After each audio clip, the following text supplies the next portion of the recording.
შეგვიძლია.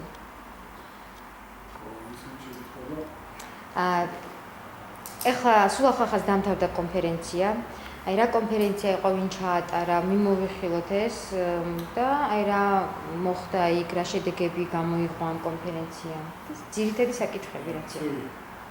დღევანდელი კონფერენცია უადო ჟარდობულებს შეეხებოდა, ანუ ინიციატორი და კონფერენციის ხელმძღვანელი იყო ვალერიან მამკაცურაძე, რომელიც ჩვენი კოალიციის რამდენიმე ასამბლეის ორგანიზაციის კოალიციის ერთ-ერთი წარმომადგენელია და როგორც იქ ალექსანდრე ახალგაზრდა და მე დღესდღეობით და ხას ვჭერთ მამკაცურაძის და ატიმბრის ერთ-ერთი უადო ჟარდობულის ინიციატივა იყო კონფერენციის ჩაბარება.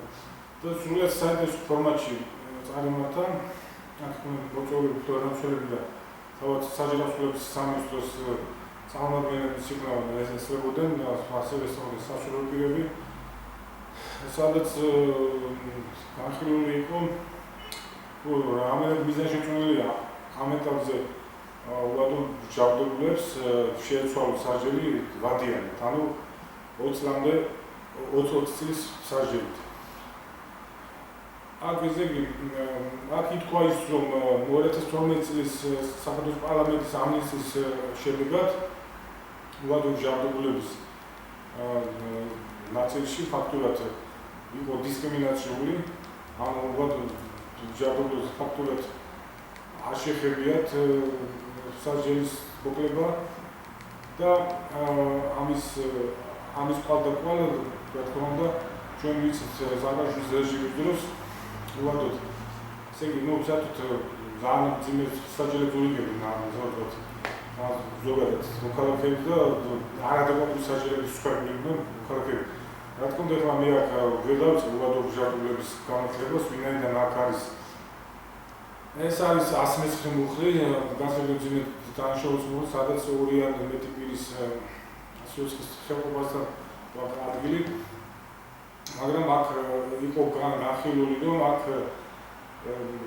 ამჟამად არის 76 უადო ჟარდობული და თავად სახელმწიფო ცდილობს, რომ ამ უადო ჟარდობულებიდანაც გამოყოს გარკვეული რაოდენობა, რომლებზეც შესაძლებელი იქნება თავად სახელმწიფოსგან რესოციალიზაცია მიღწეული.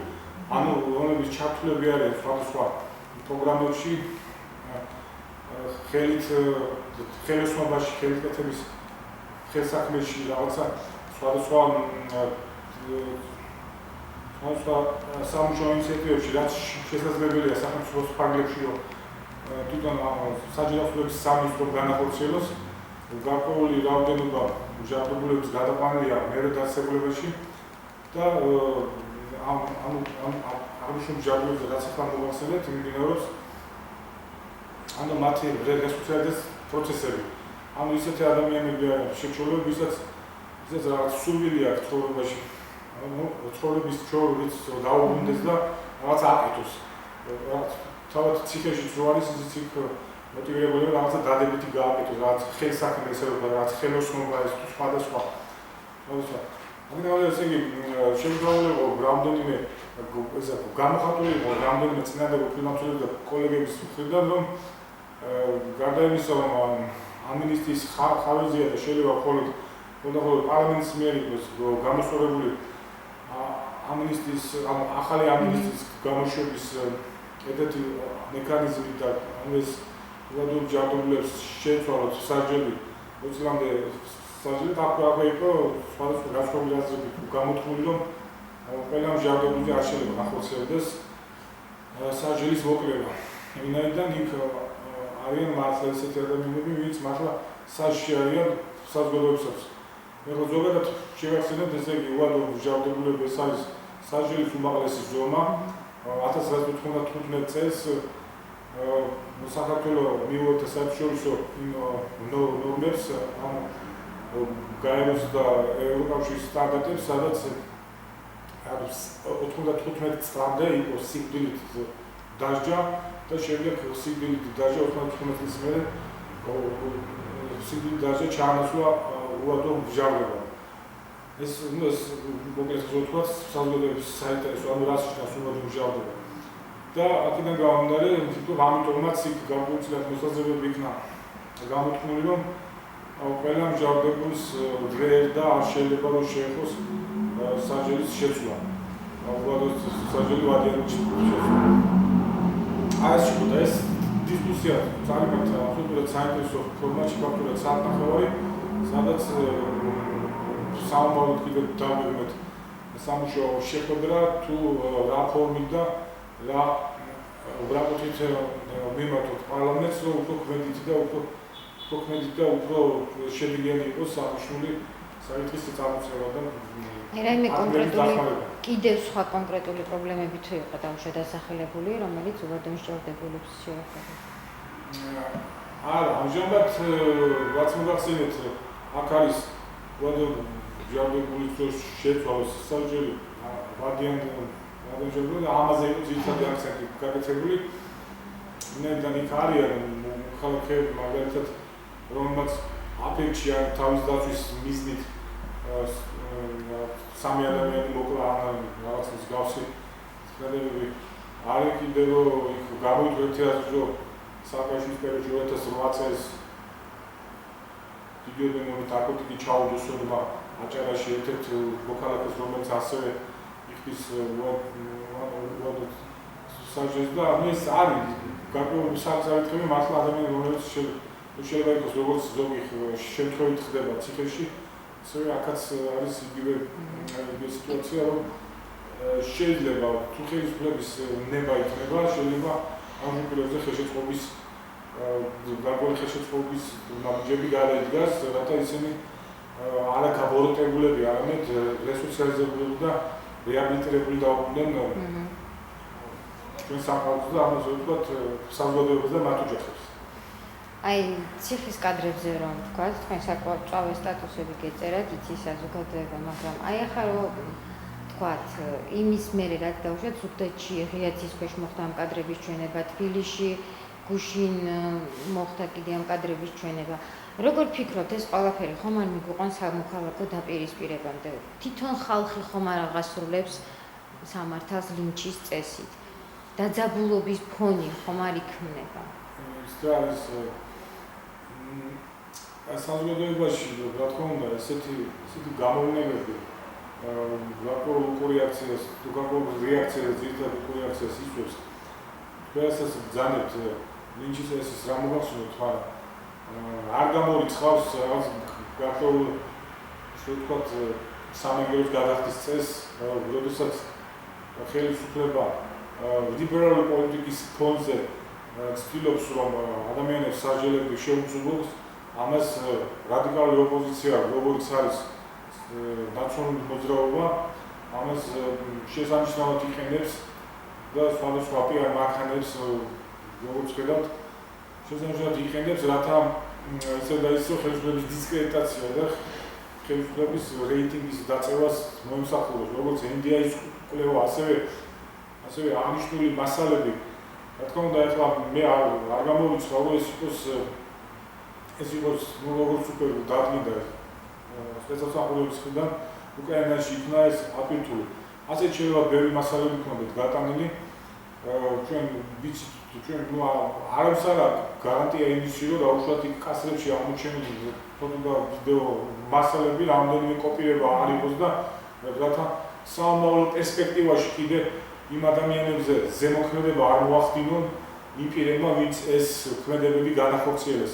სადაც არ არის გამორიცხული ეს კიდევ და კიდევ მრავალი ვიდეო და ანუ არასასიამოვნო ვიდეო კადრები და ფაქტები ქონდათ შენახული იმ პირებს, ვინც დღეს მართლმსაჯულებაზე დაუწყდა და იმალება უცხოეთში წინა რეჟიმის ესე ვთქვათ შემსრულებლებს და ბრძოლებს გულისხმობ.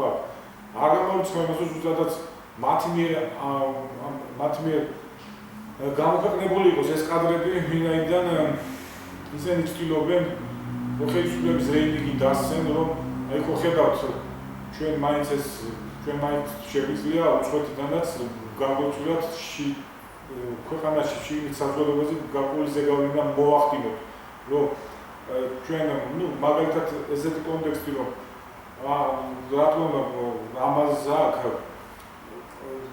ყოფნის უფლება, რასაც მოგახსენებთ, ესე იგი ჩვენ ფაქტობრივად ნაცმოძრაობის დევიზი არის, რომ ქვეყნის და უბრალოდ ხელისუფლების რეიტინგი დასცეს და რევანში სულად მოგუნდეს ხელისუფლებაში და ამიტომ კადრები და გარედან საზოგადოების აზრზე მანიპულირებით ნაცმოძრაობა წარმოაჩენს თავს, რომ ისინი გარკვეული, ესე ვთქვათ, წყალებში სფინქსის როლში მოგვევლინებიან და მათ დანაშაულებსაც ვერ იჭერს ეს ხელისუფლება ისე და ვერ ჟის ისე როგორც უნდა დაისაჯონ. ეს საზოგადოებაზე დამთვალიერებლად მოქმედებს და აქედან უნდა ისინი კიდევ მეორე რაც წევან მოგახსენებთ არ არის გამოიწვეული თავად ნაციონალიზმის ყოფილი სპეცსამსახურის წარმომადგენლების მიერ კიდევ ბევრი კადრები იქნას სამომავლოდ გამოქვეყნებული. რაზეც ფაქტობრივად უცხოეთში ხელისუფლებას ვერ მიუწვდება ამ კადრებზე, რომ ბავშვად იდენტიფიცირება მოახდინოს იმპერიის და უცხოს ამჟამად კიდევ უკრაინაში კიდევ ვიცით სპეცსამსახურები ვის ხელშია და ეს ვთქვით ძალიან ჩიხური სიტუაცია იქნება იმ კუთხით, როგორც ქვეყნის შვიდი სამართლებრივი აღდგენის კუთხით გარკვეული შიდა საბოტაჟის პროცესები ქნეს ჩიხურ სიტუაციას, ასევე ამ შემთხვევაში უცხოეთიდან იმპერიის იდენტიფიცირება თუ უკრაინის სპეცსამსახურებს შენთან არ თანამშრომლობენ ფაქტურად შეუძლებელი იქნება. ესე ვფიქრობ. რაც ბატონ მეერგი ღარიბაშვილმა გამოთქვა თვითონ მასალების გახმოვანებაზე, სისამართლე საქმეებში არისო და მე ამის უფლება არანაკლები უფლება არ მაქვს, რომ განადგურებინა ეს სულად სწორი თქვა კანონით, ვინაიდან თვითონ მითქისებების განადგურებას მხოლოდ სასამართლო მიუთითებს განაჩენში, ესა თუ ის მითქისებები შეიძლება განადგურდეს თუ არა. ასე გამოითქვა აზრი, რომ ეს მტკიცებულებები და ეს თავისთავად ეს ვიდეო დისკები ადვოკატებსაც გადაეცათო. ეხლა გამოძიება ვის მხრიდან შეიძლება გაჟღერებულიყო ეს თვითონ გამოძიების სპეციფიკაა და საქმეა. და აქედან ეხლა ისე იგი ვინაიდან ეს კადრები საზოგადოებას უაჩვენეს, აქ მესაკრებად შეიძლება ითქვას, რომ აქ არის ადამიანის უფლებების დარღვევა შეიძლება შევაფასოთ ამ კადრების გაშვება საზოგადოებას შეიძლება შევაფასოთ ადამიანის უფლებების დარღვევა, ასევე კიდევ ერთხელ ილუსტრაციად წინა რეჟიმის ძალადობრივი ქმედებების, ანუ ეს მოქმედი პირები, როგორც ვიცით, დღეს სისამართლე პასუხისმგებელში არიან მილიციანები და საჯეს იხდიან. თუმცა საზოგადოების დიდი ნაწილის გაღიზიანება გამოიწვია იმან, რომ ძალიან ბევრი ნაციონალური მოძრაობის დამნაშავე მონაწილე დღეს თანამდებობებზეა. გამოიწვია საზოგადოებაში გაღიზიანება მთავრობის მიმართ იმან, რომ მოხდა კოჰაბიტაცია. თქვენ როგორ ფიქრობთ 2012 წელს? დაუშვათ არ გაემარჯვა ქართულ ოცნებას და გაემარჯვა ნაციონალურ მოძრაობას. ისინი წამოვიდოდნენ კოჰაბიტაციაში ქართული ოცნების მაშინდელ აქტივისტებთან. კოჰაბიტაცია ერთი კადრი ვერ ნახე და ინტერვიუს, სადაც ვინმე ზეთქვას, რომ ჩვენ კოჰაბიტაცია გვინდა და ჩვენ კოჰაბიტაცია დავიკვეთეთ. ეს არის სამწუხაროდ თინა ხიდაშვილის მიერ, ანუ რესპუბლიკური პარტიის მიერ თავსმოხეული პროპაგანდა, რომელიც ვიდეოც ელექტრონულ მედიაში ვრცელდება YouTube-ზე. არ გვახსოვს ჩვენ არც ერთი მოქალაქის განცხადება, რომ კოჰაბიტაცია ვინმეს დაუკვეთა. უბრალოდ აქ არის რესპუბლიკებისგან, აქ არის პოლიტიკური თამაში, რომ უკან დასახევი გზა არ მოჭრას. ამიტომაც ისინი ფაბულად თანამშრომლობენ ნაციონალურ მოძრაობასთან, ეს უკვე ვის პოლიტიკაში ერკვევა, ეს უკვე ყველა მიცის. ისინი თუ მოხდება ისეთი კულმინაციული მომენტი, რომ უბრალოდ ქართული ოცნებას თუ ქართული ოცნება გაემიჯნება, რესპუბლიკური პარტია თუ რესპუბლიკური პარტია გაემიჯნება ქართული ოცნებას, ისინი უკან დასახევი გზას არ იჭრიან. ამიტომაც კოჰაბიტაცია ეს ხოლმე ვის შეიძლება აწყობდეს, ესაც ყოველდღე ნაციონალურ მოძრაობას და ზუსტადაც მე ვფიქრობ ამ შემთხვევაში რესპუბლიკური პარტიის ლიდერს აერია, ანუ რომელმა ხალხმა დაუკვეთა კოჰაბიტაცია ნაცმოძრაობის ხარდაჭერებმა, იმიტომ რომ ქართული ოცნებიდან ესეთი შეკვეთა არ ყოფილა. ეს არის შეკრება, ეს არის ტყვილი. ესეთი ტყვილია, როგორც დეპუტატები პირდებიან გზების დაგებას, წყლის გაყვანას და შემდეგ პარლამენტში რომ მოხდებიან არაფერს არ აკეთებენ და მე ვიტყვენ რომ მე იმიტომ ამირჩიეთ რომ კანონი მივწეროთ და თანაც ისეთი კანონი მივწერო რომ მე აქეთ კიდე მოგახვილოთ ის კანონები რომელიც არ არის საზოგადოების მისაღები. ნუ ამაზე ვსვათ ამ შემთხვევაში. პოლიციაში ამით მესამე. კი. აი მაგიზე მესამე. და ბოლო კითხვა კიდე როგორ ფიქრობთ, აი როგორ დასრულდება დღეს რუსთავიორის სასამართლო პროცესი და რა მოხდება? უპასუხეთ იმას ვიდა მაგალითად. და რა მოხდება თუ რუსთავიორის აცილებას არ მიიღებს მოსამართლე ურთმელიძე? ხომ არ მოხდება დაძაბულობა, არეულობა და მართლა ხომ არ დაიწყებს ნაციონალური მოძრაობა, რაც დაანონსა სახელმწიფო შენობების პიკეტირებას, რაიონებიდან ხალხის ჩამოყვანას? ეს რა ზოგადად აქ ეს ნაციონალობის ხრიდან ეს არის ნუ სამწუხაროდ კიდე გულიწდება, იმიტომ რომ მე რუსთავიორს უყურებ, ესე ვთქვათ, ბევრს შეძულდა და როგორც ნაციონალობა ყავს შეძლებული რუსთავიორის შეძლებული ყავს, მაგრამ რუსთავიორს უყურებ. კრიტიკულია თუ ძალიან კრიტიკული, მაინც მაინტერესებს რასაჩვენები, ანუ ესე ვთქვათ, ძალიან ეს რუსთავიორის მოყვარული არ ვარ, მაგრამ უყურებ. მეც ერთ-ერთი პოპულარული ტელევიზია წლების განმავლობაში. მაგრამ მე ვთქვა, რომ რუსთავიორის ხრიდან ეს არის გადამლაშებული პროცესები, ანუ გაზვიადებული პროცესები, ესენი მიდიან მაქსიმალურ ავანტიურაზე, ანუ უბრალოდ ნაციონალური მოძრაობა რუსთავიორით. მათ დაინახეს, რომ პარლამენტის წინ აქციებით ვერაფერი ვერ მოახერხეს, ორჯერ სამჯერცად ხალხის გამოყვანა და მე 1000-ნაირად ფოტო, ვიდეოების ვიჭრა-მოჭრა ენახებინათ ხალხისთვის, რომ თვითონ ბევრი ხალხი მივიდა. მათ დაინახეს, რომ მანდ-ამაინც მათი რეიტინგი მზარდი არის. ამ ეტაპზე იყენებენ თვითონ NDI-ის კვლევით, რომელიც არის თარხნიშვილის, ანუ CSKO-ს თავმჯდომარე თარხნიშვილის ცოლის ორგანიზაცია ეს თვითონ NDI, თარხნიშვილის ცოლის ორგანიზაცია დებს კვლევას, რომ საზოგადოების ხალხი გააღიზიანოს მაქსიმალურად. ალბათ შემდეგი წლის ანუ მენა ძირითადი საპარლამენტო არჩევნების წინ უფრო მძაფ შედეგებს დადებენ, ანუ უფრო გააგიჟონ ხალხი, ანუ ის თქმა მინდა. ესე იგი CSKO-მ თუ შემდეგ სხვა შედეგი დადო როგორც NDI-ს, მე გამოვიდნენ და იყვნენ, რომ აი გაყავდა და რაღაცა პროვოკაციები აამორონ.